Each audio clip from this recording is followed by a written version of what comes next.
Jadi di video kali ini tuh saya akan membahas sebuah alur cerita film yang berjudul Spectral. Keren banget ya.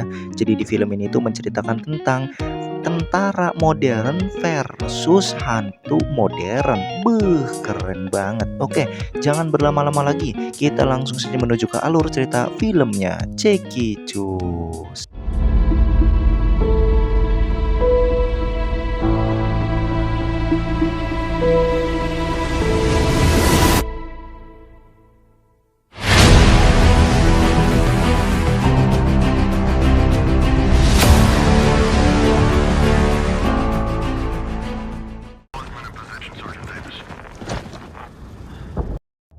Di awal film kita diperlihatkan sosok tentara Amerika yang masih bertahan setelah perang melawan pemberontak di Moldavia. Di saat ia sedang mengamati sekitar dengan kacamata khususnya, ia seperti melihat entitas aneh yang transparan. Lalu tiba-tiba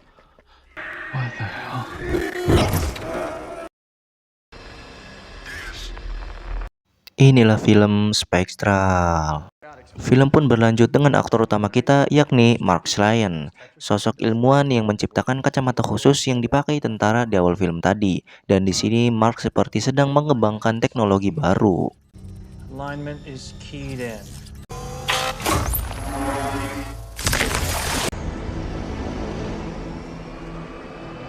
Kita pun dialihkan ke sebuah pangkalan militer Amerika yang ada di Eropa Timur, Moldavia.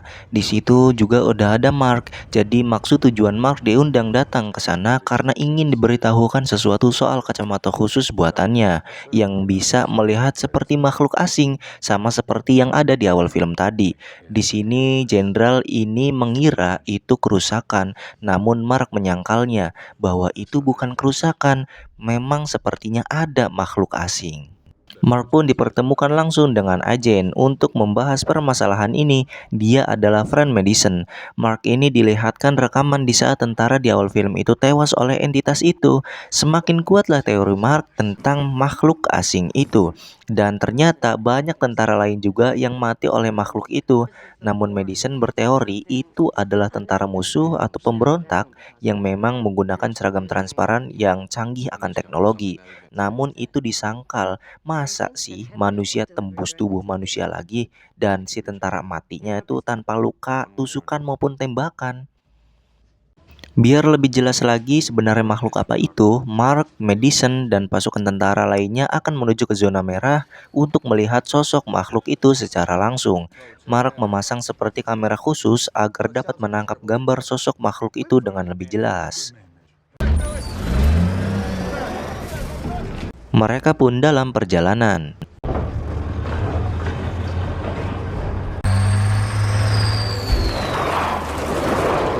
Singkat cerita mereka pun sudah sampai ke zona merah dan para tentara akan menggerebek salah satu gedung yang ada di sana. Sementara Mark dan Madison dan juga si kapten akan mengawasi dari dalam mobil.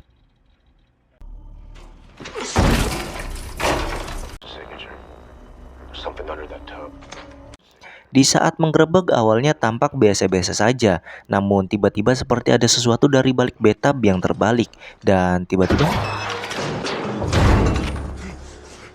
tentara itu masih hidup dan memperingati tentara lainnya untuk berhati-hati karena musuh kalian saat ini adalah sosok yang lebih menakutkan dari pemberontak.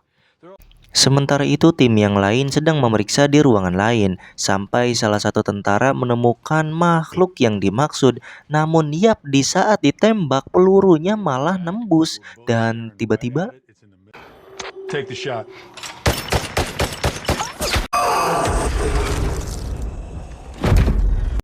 si tentara pun meot saat itu juga, disusul dengan tentara lain yang ikut tewas juga akibat ditembus oleh makhluk tersebut.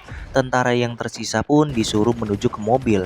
Berhubung kalau jalan bawah lama gitu kan takutnya keburu mati, jadinya mereka lewat jendela. Dan kita bisa lihat betapa mengerikannya makhluk itu bisa turun dari jendela tanpa tali layaknya hantu Casper.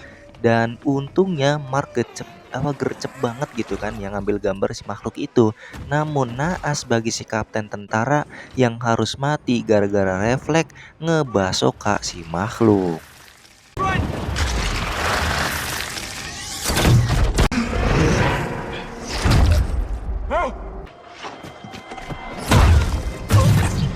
Mereka pun langsung pergi saat itu juga. Namun tiba-tiba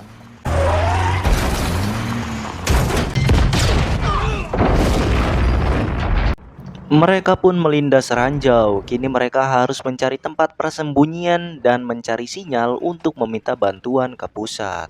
Kini mereka memasuki pabrik bekas yang ada di sana. Di situ Mark menaruh kameranya dan diarahkan keluar lewat jendela. Dan betapa terkejutnya kita semua bahwa makhluk itu tidak hanya ada satu, tapi ternyata ada banyak. Yang dimana makhluk itu jika terkena bahan metal atau logam itu seperti menempel pada tubuhnya. Dan si makhluk pun terlihat seperti kesakitan. Mungkin itulah kelemahannya. Tapi yang aneh, kenapa banyak logam yang bertaburan di luar seperti disengaja gitu? Dan uniknya, makhluk itu cuma bisa dilihat oleh kacamata khusus ya atau kamera yang si Mark ini bawa. Entah sebenarnya makhluk apa itu. Dan di sini mereka seperti mendengar sesuatu dari atas. Sontak mereka pun mengeceknya dan tiba-tiba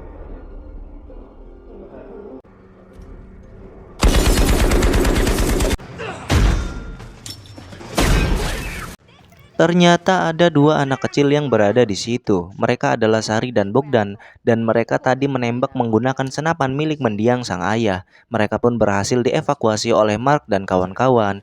Dan untungnya di sana mereka menemukan sinyal radio, alhasil mereka pun langsung menghubungi pusat. Ya, walaupun nanti pemberontak akan mendengar juga, soalnya tegangannya itu besar dan jauh ya.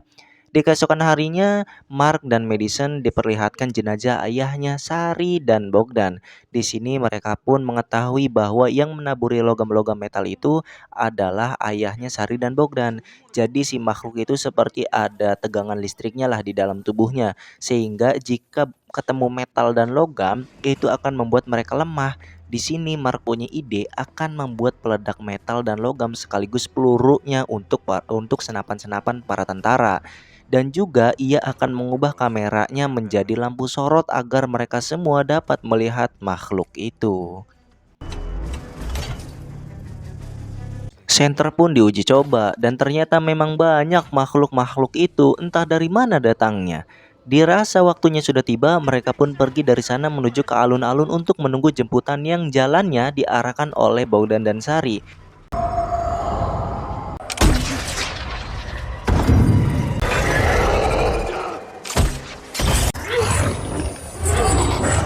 Di pertengahan jalan, terdapat beberapa ketegangan di saat para makhluk itu mencoba menyerang mereka. Namun untungnya mereka berhasil sampai dan selamat.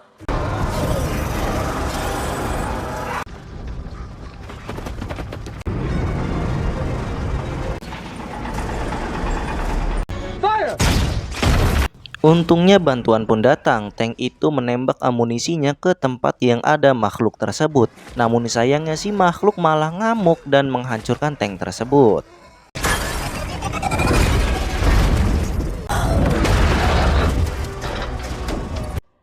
Dan naas bagi Bogdan yang harus tewas saat itu juga.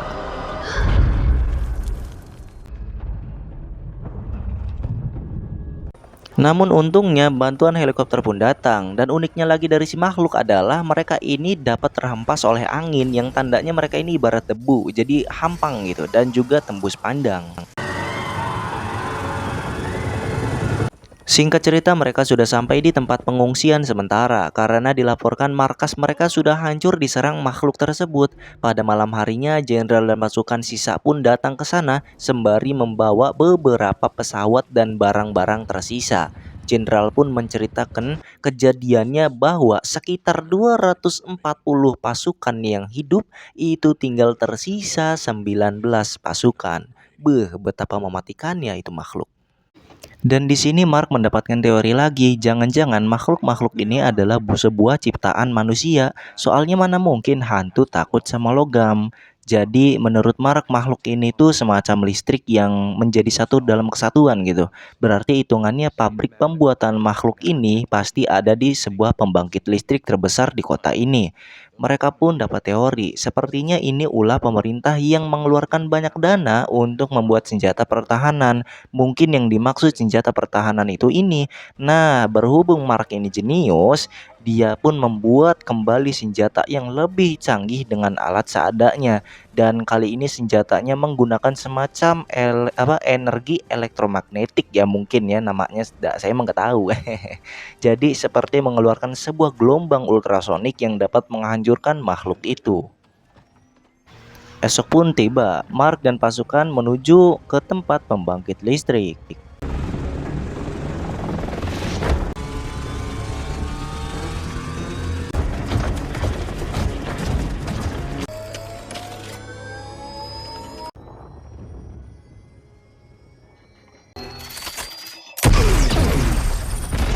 Sesampainya di sana, mereka langsung disambut oleh makhluk itu dan saatnya mereka pun memulai aksinya.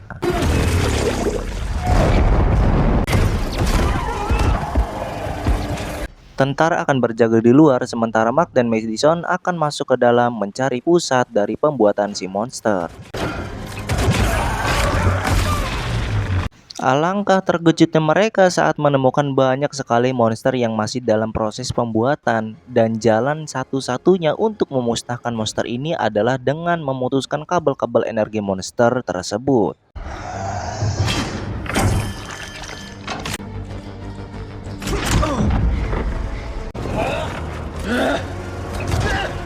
Keburu nggak ya? Keburu nggak ya? Iya, keburu dong. Pada akhirnya Mark berhasil memutuskan seluruh kabel energinya sehingga monster itu pun musnah.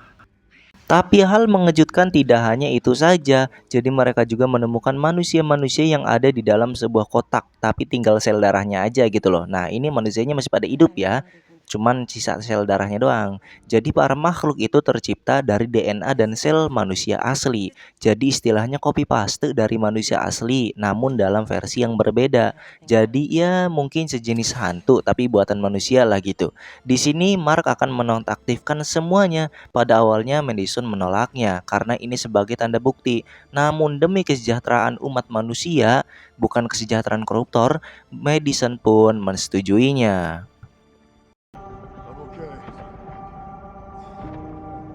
Akhirnya semua malapetaka ini berakhir dan film pun tamat. Oke teman-teman, jadi itulah untuk alur cerita filmnya. Gimana? Seru bukan? Oh ya pasti dong seru.